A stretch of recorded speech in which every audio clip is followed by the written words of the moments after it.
Salam saudara di dalam kasih Tuhan kita Yesus Kristus. Shalom Bishem Hamasya.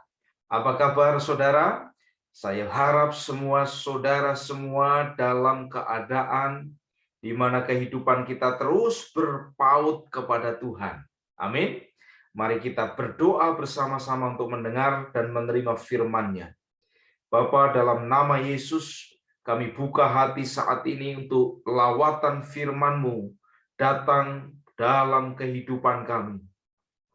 Kami mohon, jadikan semua kami menjadi tanah yang subur untuk kebenaran firman Tuhan ditaburkan saat ini. Mari Roh Kudus, urapan kuasa-Mu dinyatakan di tengah-tengah kami. Dalam nama Tuhan Yesus, kami siap untuk firman-Mu. Amin. Puji Tuhan, mari kita buka Alkitab kita di kitab Yohanes pasal yang ke-10, ayat yang ke-9, dan ayat yang ke-10. Hari ini firman Tuhan akan datang kepada kita dengan satu tema, Akulah pintu. Ego emi hetera dalam bahasa Yunani-nya. Mari kita baca bersama-sama. Yohanes 10 ayat 9 sampai ayat yang ke-10. Demikian firman Tuhan. Akulah pintu. Barang siapa masuk melalui aku, ia akan selamat dan ia akan masuk dan keluar dan menemukan padang rumput. Pencuri datang hanya untuk mencuri dan membunuh dan membinasakan. Aku datang supaya mereka mempunyai hidup dan mempunyainya dalam segala kelimpahan. Haleluya. Puji Tuhan Bapak Ibu Saudara.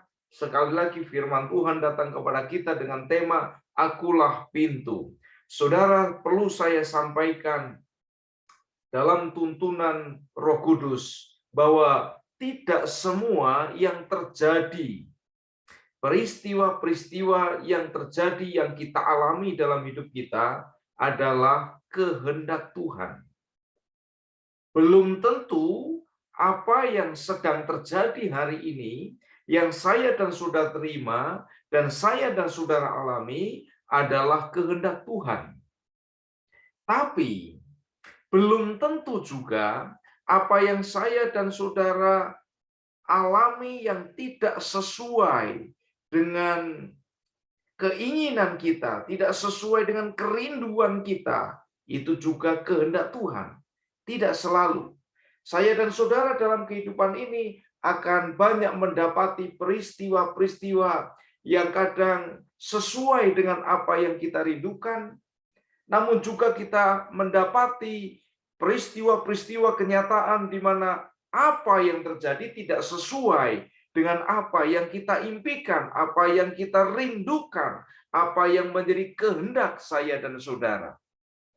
Karena apa Bapak Ibu Saudara, kita berada di bawah kolong langit, di bumi yang sudah jatuh di dalam dosa.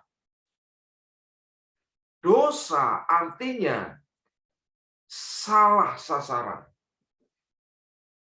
Hamartia di dalam bahasa Yunani-nya, yang artinya secara harafiah meleset dari sasaran atau mengenai sasaran lain dari sasaran yang dituju pada awalnya. Bagaimana Tuhan telah menciptakan saya dan saudara sebagai manusia, nenek moyang kita Adam dan Hawa diciptakan sesuai dengan rancangan Allah, diciptakan sesuai dengan kehendak Allah untuk suatu hubungan di mana Allah menyatakan kasih-Nya, Allah menyalurkan kasih-Nya dalam hubungan yang akrab, dalam hubungan yang intim dengan Tuhan, sehingga manusia menikmati kelimpahan kasih Tuhan. Namun dosa telah membuat manusia meleset dari sasaran. Manusia menyimpang dari tujuan-tujuan Allah, sehingga sampai hari ini, kemudian dampaknya dalam hidup saya dan saudara, tidak semua yang terjadi dalam hidup saya dan saudara ini adalah kehendak Tuhan. Ada banyak orang memahami jika apa yang terjadi selalu adalah kehendak Tuhan. Tidak selalu. Ketika saya dan saudara merindukan sesuatu, Dan apa yang kita rindukan itu tidak terjadi. Bisa jadi sebenarnya Tuhan menginginkan apa yang saudara dan saya rindukan itu juga terjadi. Tapi kemudian tidak terjadi. Dan kita kemudian menyimpulkan bahwa apa yang menjadi kehendak saya dan saudara bukan kehendak Tuhan. Dan ini sekarang yang terjadi adalah kehendak Tuhan. Tidak selalu seperti itu. Apa saja yang bisa menjadi penyebab bahwa yang terjadi atau yang tidak terjadi dalam hidup saya dan saudara adalah bukan kehendak Tuhan. Bisa jadi, saudaraku, apa yang terjadi yang adalah bukan kehendak Tuhan, itu karena adanya dosa yang menjadi penghambat, penghalang saya dan saudara, sehingga kita tidak mengalami apa yang menjadi kehendak Tuhan. Kata Tuhan, rancanganku bukanlah rancangan kecelakaan, rancanganku adalah rancangan yang memberikan harapan, hari depan yang penuh dengan harapan. Itu rancangan Tuhan buat kehidupan saya dan saudara. Itu tujuan Tuhan bagi saya dan saudara. Itulah kehidupan yang Tuhan ingin, Tuhan rindukan, dialami, dinikmati oleh saya dan saudara. Tetapi acap kali kenyataannya, saudaraku, jauh panggang dari api. Bahwa apa yang kita dengar, apa yang kita tahu dari kehendak Tuhan, nyatanya tidak seperti yang dikatakan oleh firman Tuhan. Apakah itu kehendak Tuhan? Belum tentu. Karena bisa jadi sebenarnya Tuhan menghendaki saudara dan saya itu mengalami seperti yang saya dan saudara impikan. Tapi tidak terjadi karena ada dosa yang menghambat. Ada dosa yang merusak rancangan Allah itu dalam kehidupan saya dan saudara. Karena kita biasanya mengatakan bukan telinga Tuhan kurang mendengar, bukan tangan Tuhan kurang menjangkau hidup saya dan saudara sehingga tidak ada pertolongan.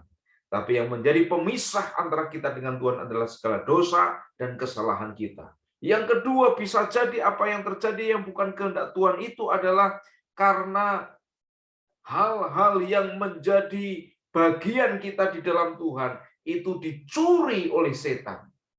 Dihambat, dihalangi oleh kuasa-kuasa setan. Karena setan ingin saya dan saudara tidak mengalami firman. Saudara dan saya tidak mengalami janji-janji Tuhan.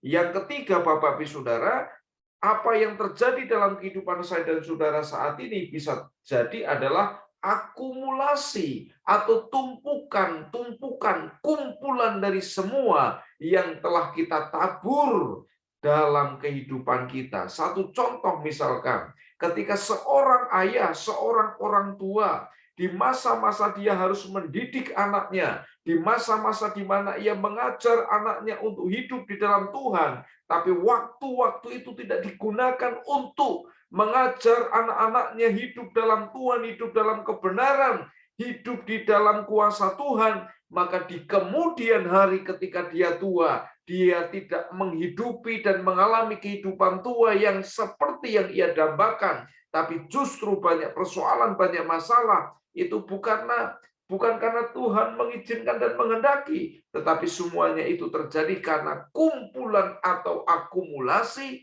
dari apa yang sudah kita tabur sepanjang hidup saya dan saudara. Ingat, saudaraku, bahwa ada hukum yang namanya tabur dan menuai. Apa yang kita tabur, itu akan kita tuai. Tuhan tidak bisa dipermainkan. Hidup ini juga tidak bisa dibuat main-main. Karena apa yang kita tabur, itu yang akan kita tuai. Terkait apa yang akan kita dengar hari ini, saudaraku, yaitu tentang akulah pintu, kata Tuhan. Lihat kembali, akulah pintu. Barang siapa masuk melalui aku, ia akan selamat, dan ia akan masuk dan keluar dan menemukan padang rumput. Ada hal yang perlu kita pahami dan kita tangkap secara roh dari apa yang dikatakan Tuhan Yesus dengan satu kalimat, akulah pintu. Kata akulah di dalam bahasa Yunani itu ego emi. Di dalam bahasa Ibrani anihu. Kata dua kata ini, akulah ini, atau satu kata akulah, ego emi, ini adalah satu kata yang hanya bisa diucapkan oleh Tuhan Allah itu sendiri. Ketika Tuhan Yesus mengatakan di ayat ini, akulah pintu. Kata akulah itu padanan dengan kata ehye, esher, ehye. Apa yang diucapkan Tuhan dalam perjanjian lama, salah satu peristiwa ketika Tuhan menjumpai Musa di Gunung Sinai. Dalam perapian yang menyala ketika Musa bertanya, siapa engkau Tuhan? Dia menjawab, ehye, esher, ehye. Aku adalah aku. Ego emi di dalam bahasa Yunaninya.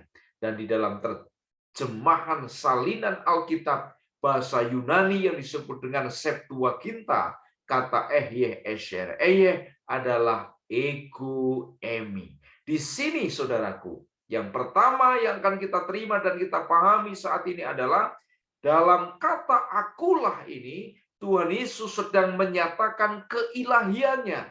Walaupun dia saat itu dalam keadaan menjadi manusia, terbatas dalam ruang dan waktu, dia yang tidak terbatas, maha tak terbatas, tapi di dalam kedatangannya dalam rupa manusia, dia rela masuk kepada yang terbatas ruang dan waktu. Tapi saat itu Tuhan Yesus mengatakan, akulah ego emi. Di sini Tuhan Yesus sedang menyatakan kemuliaannya, dan orang Yahudi, orang Farisi, ahli Taurat yang mendengar kata ego emi yang diucapkan oleh Tuhan Yesus, mereka langsung mengkaitkannya bahwa Yesus menyamakan dirinya dengan Allah.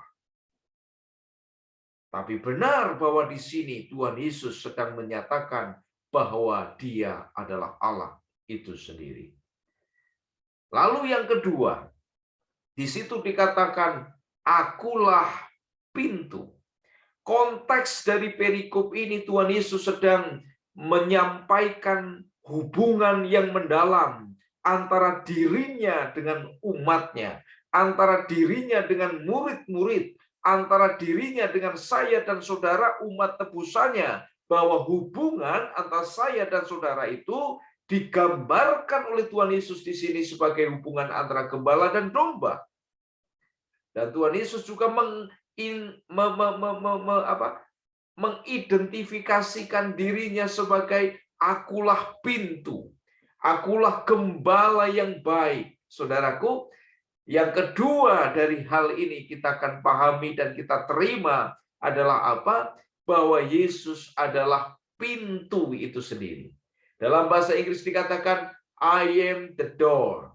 Bukan I am a door. Bukan aku sebuah pintu. Tetapi dia katakan, akulah pintu. Itu artinya bahwa Yesus adalah satu-satunya pintu keselamatan. Yesus adalah satu-satunya pintu menuju kehidupan.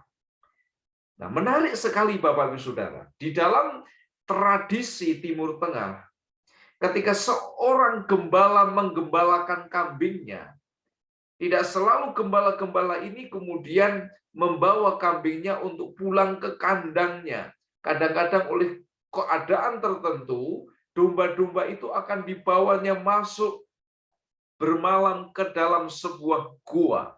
Dan pada saat domba-domba ini digiring masuk ke dalam gua, maka kemudian dia akan tidur di mulut gua. Satu kali ada seorang hamba Tuhan yang berpesiar ke Timur Tengah, dan dia mendapati ada seorang gembala yang membawa domba-dombanya masuk ke dalam gua, dan kemudian gua itu tidak ada pintunya. Lalu kemudian hamba Tuhan ini bertanya kepada gembala ini, kenapa kamu membawa domba-dombamu ke dalam gua yang tidak ada pintunya? Lalu gembala ini menjawab, akulah pintunya.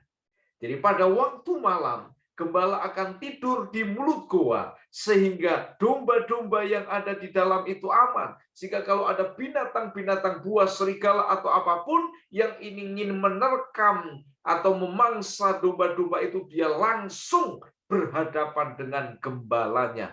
Dalam konteks kehidupan semacam inilah Tuhan Yesus berkata, akulah pintu. Artinya saya dan saudara sebagai domba, saudaraku, apapun kuasa yang datang ingin membahayakan saya dan saudara, jika saya dan saudara benar-benar adalah domba-domba Tuhan, maka apapun dan siapapun yang ingin mencelakai, membahayakan saya dan saudara, akan langsung pertama kali berhadapan dengan Tuhan Yesus sebagai gembala kita.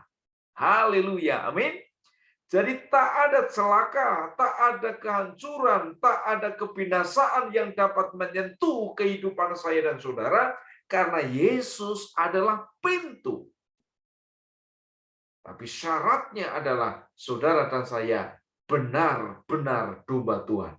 Apa dan seperti apa domba-domba Tuhan?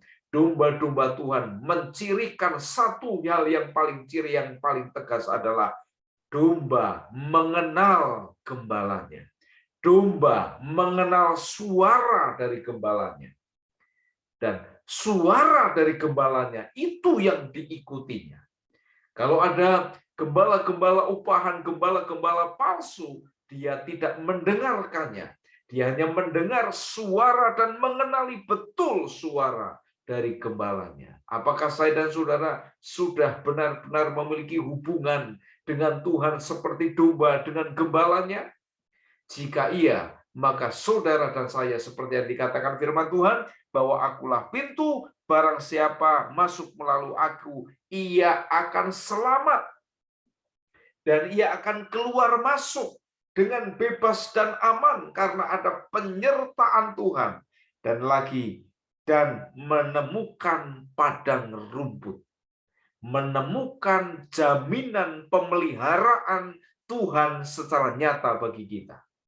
Itu artinya ketika Tuhan Yesus berkata, akulah pintu. Dia satu-satunya pintu untuk kita masuk dalam keselamatan, kita masuk dalam kehidupan yang dalam penyertaan, dan kita masuk dalam kehidupan yang penuh penyediaan Tuhan. Dan masukilah kehidupan dari pintu yang namanya Yesus Kristus Tuhan.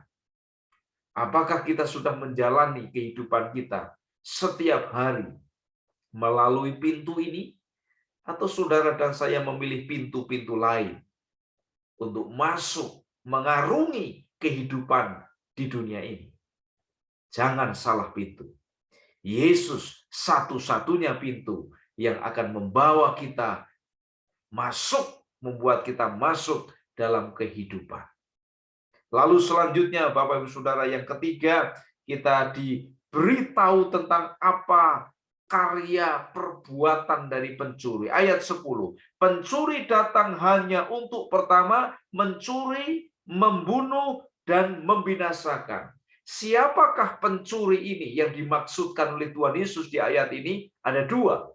Yang pertama adalah antek-antek iblis yang dicirikan sebagai guru-guru palsu, penyesat-penyesat, gembala-gembala palsu, ajaran-ajaran sesat yang ditujukan kepada orang-orang Farisi dan ahli-ahli Taurat. Juru selamat lain selain daripada Yesus, itulah pencuri-pencuri. Dan mereka adalah kaki tangan setan. Lalu yang kedua, pencuri di sini yang dimaksud adalah setan itu sendiri. Apa pekerjaannya? Mencuri. Setan pekerjaannya mencuri. Mencuri damai, mencuri sejahtera, mencuri sukacita, mencuri rasa tentram kita, mencuri iman kita, mencuri keberanian kita, mencuri keteguhan kita, mencuri kesetiaan kita. Dan ketika kesemuanya ini tercuri, maka yang kedua selanjutnya, saudaraku, yang akan terjadi, iblis kemudian membunuh. Ketika seseorang dicuri damai, kesetiaan, kehidupan rohaninya, kehidupannya di dalam Tuhan, maka orang itu akan mengalami kematian rohani. Dan setelah kehidupan rohaninya mati, hubungannya dengan Tuhan mati, maka yang terjadi selanjutnya adalah kebinasaan. Iblis mencuri, membunuh, membinasakan. Kata membinasakan diterjemahkan dalam bahasa Inggris sebagai menghancurkan, destroy, menghancurkan. Jadi iblis ingin mencuri berkat-berkat Tuhan dan bagian hidup saya dan saudara dalam Tuhan. Jika itu sudah berhasil, maka yang terjadi rohani kita akan mati. Jika kerohanian kita mati, maka selanjutnya yang terjadilah kehancuran, destroy, kebinasaan. Itu pekerjaan setan. Sekali lagi, itu pekerjaan setan. Oleh sebab itu, jangan ikuti setan. Jangan dengarkan setan. Dengarkan Tuhan. Sebagai domba, dengarkan gembala kita. Gembala kita adalah Tuhan Yesus. Yang terakhir, saudaraku, di ayat yang ke-10 ini kemudian kita diberitahu tentang bagaimana misi Yesus. Aku datang supaya mereka mempunyai hidup dan mempunyainya dalam segala kelimpahan. Siapa mereka ini? Saudara dan saya. Apa tujuannya Tuhan datang? Supaya saya dan saudara memiliki hidup. Memiliki hidup. Sekali lagi, dalam bahasa Alkitab, kata hidup memakai dua kata. Yang pertama, bios. Dari kata bios ini muncul kata biologi, yang artinya kehidupan secara jasmani, kehidupan secara fisik, yang terkait dengan lahir, yang terkait dengan makan minum, cari pekerjaan, mencari kehidupan yang mapan, mencari jodoh, membangun keluarga, punya anak, bekerja, cari uang, menafkahi keluarga, lalu mati. Itulah kehidupan yang namanya bios, yaitu kehidupan makhluk pada umumnya yang dituntun oleh naluri. Jika kehidupan saya dan saudara dituntun hanya oleh naluri, naluri ingin berkuasa, naluri ingin menguasai, naluri ingin memiliki, naluri ingin menikmati, naluri ingin mengambil, naluri untuk mengumpulkan.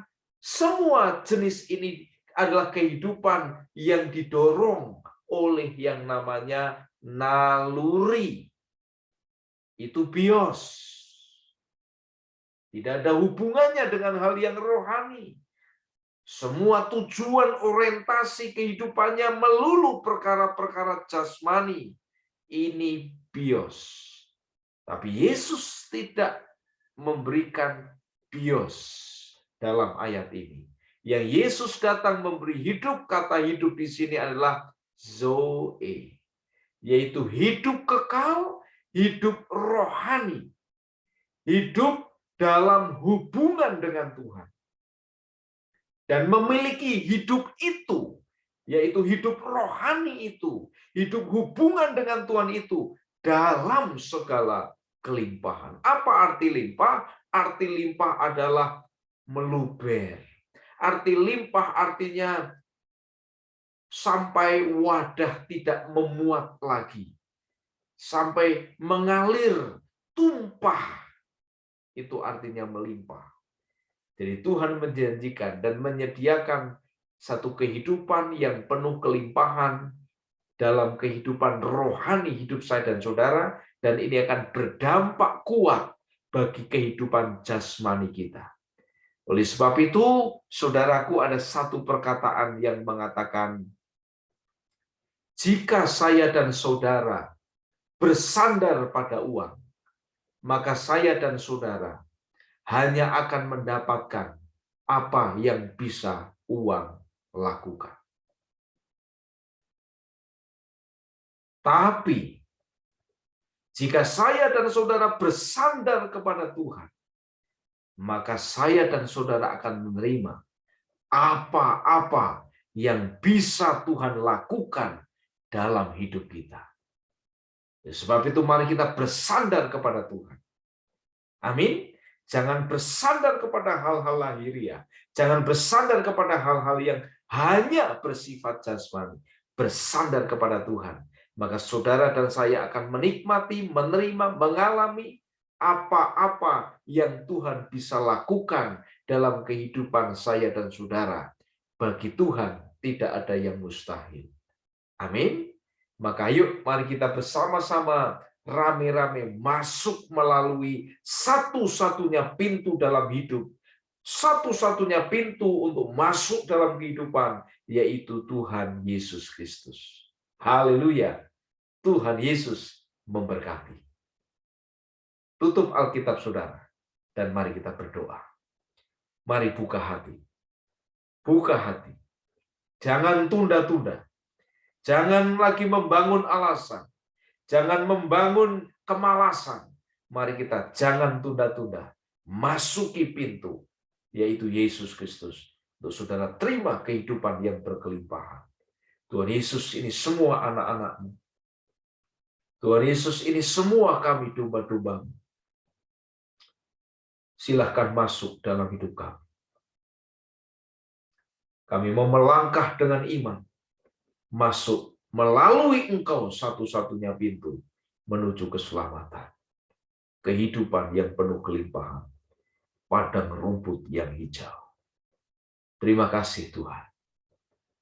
Terima kasih Tuhan. Kami bertobat dari segala jalan-jalan kami yang sesat. Dan kembali kepada kebenaran panggilan firman-Mu. Demi nama Yesus, berkatilah setiap anak-anak-Mu di tempatnya masing-masing. Haleluya. Jadikan semua kami domba-domba yang peka dengan suara-Mu, yang mengenali suara-Mu. Demi nama Yesus kami berdoa. Amin. Puji Tuhan. Haleluya. Saudara, terimalah berkat Tuhan sekarang. Terimalah kehidupan dari Tuhan. Kehidupan dan milikilah kehidupan ini dalam segala kelimpahan. Damai sejahtera dari Bapa. Kasih karunia dari Tuhan Yesus. Persekutuan dengan Roh Kudus. Menyertai saudara sekalian. Sekarang sampai selama-lamanya. Sampai Tuhan datang kali yang kedua. Terimalah berkat Tuhan dalam nama Yesus Kristus. Amin. Puji Tuhan. Selamat berhari Tuhan. Tuhan memberkati saudara sekalian. Amin.